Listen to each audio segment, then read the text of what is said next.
Welcome back, everybody. Sorry that we've been so quiet, but we've been working very hard on bringing you guys that awesome new. So what we'll be doing today is going through different coils, different setups, and trying to make that decision of what coil to use and what setup a little bit easier. Um, okay, so let's dive down into the different RDAs. Okay, so looking at the different RDAs, we're going to start with the post style or design of the RDAs. So such as on the Peerless, you have the holes on the post that allows the legs to go through and then clamp down through the grub screws that's going through the top. Or you have the postless style that doesn't have posts in the middle and you clamp them through on the sides, such as on the Vandy Phobia. Or you have the clamp style, which is still the two posts, but you clamp the coils down instead of pushing them through a hole and then tightening it down with the grubs. So what you would need to consider first is the size of your build deck to decide what type of coil will work best. So firstly, looking at one of the biggest options is your postless designs. As you can see, there's a big build area in the middle, which will allow you to use either 3mm diameter or 2.5mm ID or inner diameter coils. For a post style design RDA, you can use the clamp style such as on the Apocalypse by Armageddon MFG. You will see it has a very nice big build area on the build deck.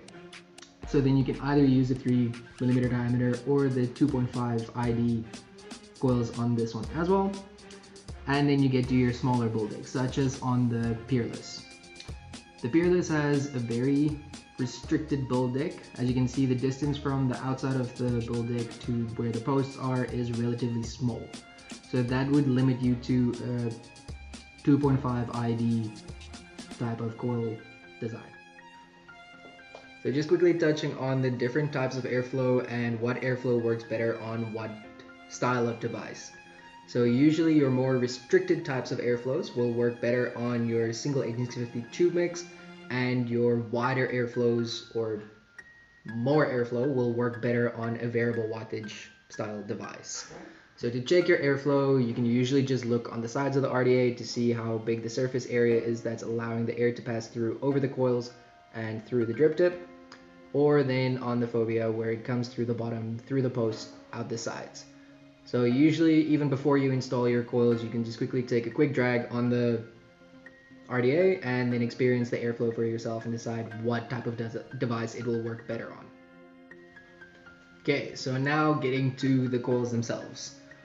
Taste is very subjective, but we have found that the aliens work better for your mentholy type of flavors, fruity flavors, where your staggered fuses usually work better on your creams, custardy type of flavors, and then your fused coils work better on your cakey, cookie type of flavors. So that can help you decide on what type of coil you would like to use, depending on what flavors you vape predominantly. So don't necessarily go according to this coil looks pretty, so I'm gonna give it a try.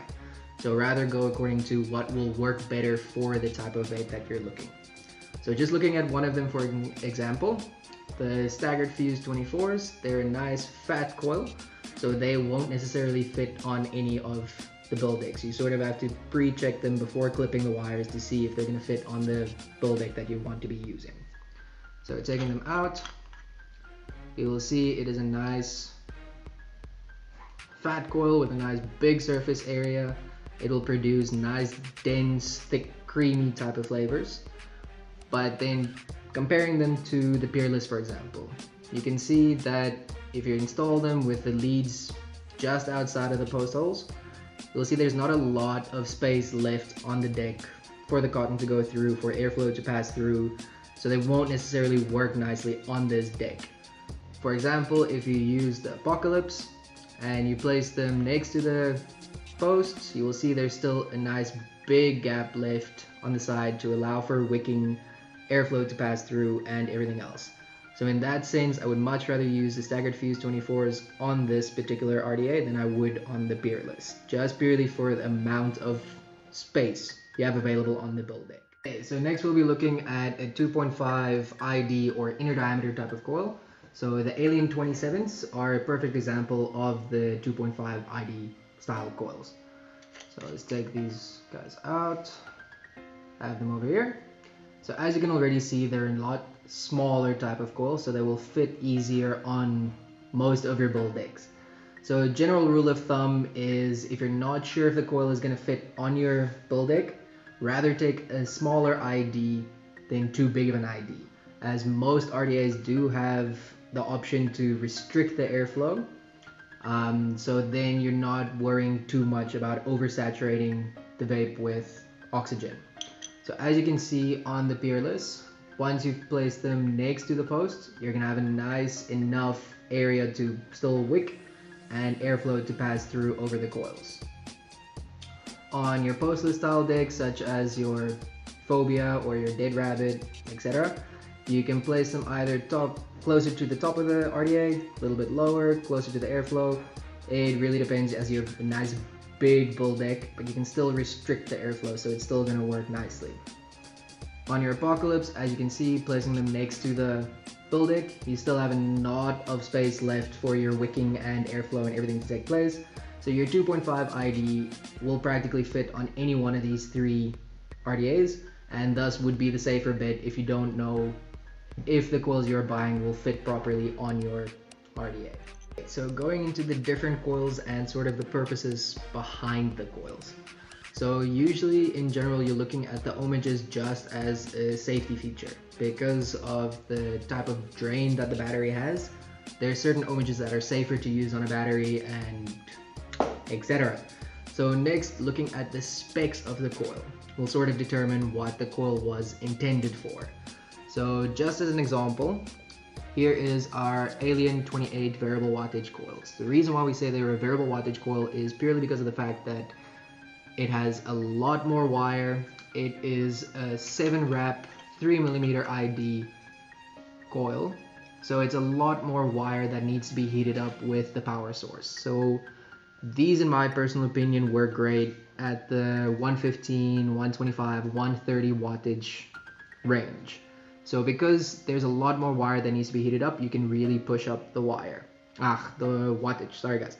So then also looking at our staggered fused variable wattage, these guys, the outside wire is a little bit thicker, which means they're gonna result in a much colder vape, which means you can push up the wattage even higher. The idea behind these coils were based on the theory that the more surface area you have from the coil touching the cotton so that the juice can wick from the cotton to the coil will result in a more dense, flavorful type of vape at your higher wattages. So these, for example, will not work that well on any mech devices as they have too much wire that needs to be heated by a single power source. Okay, so next we'll be looking at the smaller ID type of coils such as the Alien 27s or your Alien 28s. These guys are a 5 wrap around a 2.5mm ID, and as you can see, compared to the previous coils, there's a lot less wire that needs to be heated up by the power source. So that being said, they have a quicker ramp up at lower wattages. So these guys can also be used on a variable wattage device, as you can just drop the wattage down. Most variable wattage devices will show you the amount of volts that's being pushed. So for coils that were intended for mechanical devices, look towards your 4.2 volt range, then you will know roughly what wattages to run them at. So these guys will have a quicker ramp up, quicker cool down, nice comfortable vape. The next tip that we have for you guys is the coil placement on the deck. This sort of ties into our previous video about the coil installing tutorial, but this is very important to get the best performance out of your coils.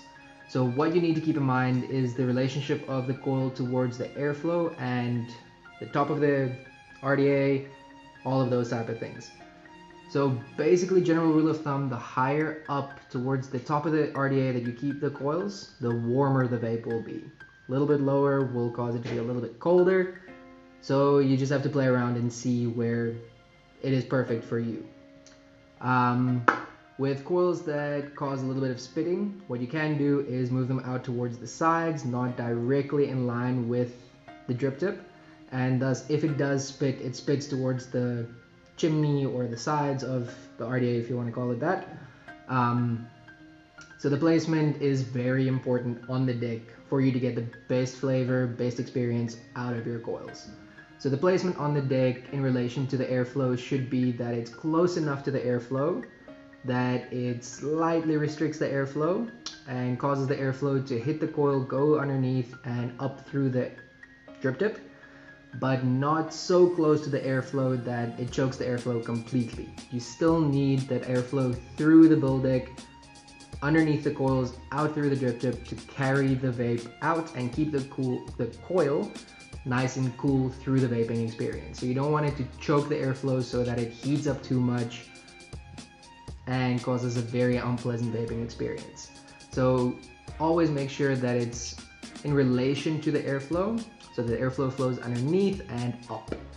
So with tricky bull decks such as the Phobia, you will see that it goes through the bottom, up through these posts next to your coils. So placement would be roughly around there. Keeping them nice and close, so that it does restrict the airflow slightly, but not too much. And then close enough that the airflow will still come up, out, underneath, and up through the drip tip. So keeping that in mind, it does take a little bit of playing around with, trial and error. But if the coils don't perform exactly like you want to, and they're a little bit too hot, make sure that they're not too close to the airflow. If it's overly saturating your vape with oxygen, then move them a little bit closer to the airflow, that type of thing. So it's a lot of playing around, but keeping where the placement of the coil should be is in relation to where you clamp them, the airflow, and the top of the RDA. So in conclusion, we hope you guys learned that walking into a vape shop and trying to decide what type of coil to buy is dependent on the device that you will be running, either a mechanical mod, parallel mechanical mod, series mod, or a variable wattage device, the type of RDA that you have, and then the type of flavors that you usually like to vape. So those are usually the three key factors that we ask everybody when they ask us what coils to buy. It not just goes about looks, ohmages, that type of stuff. It goes according to what you want from the coils at the end of the day. So usually your aliens are more for your mentholy, fruity, those type of flavors. And then your staggered fusies are usually towards your creamy, custardy type of flavors. And then your fused are more towards your cakey, cookie type of flavors. The only coil that sort of doesn't follow that rule is the Alien 27s. They really do work with almost any flavor profile, in our humble opinion. We know that flavor is very subjective and people might find it differently, but that is how we have experienced it so far. So in deciding what type of coil you have to use for your specific device, hopefully these few tips make that decision a little bit easier for you guys.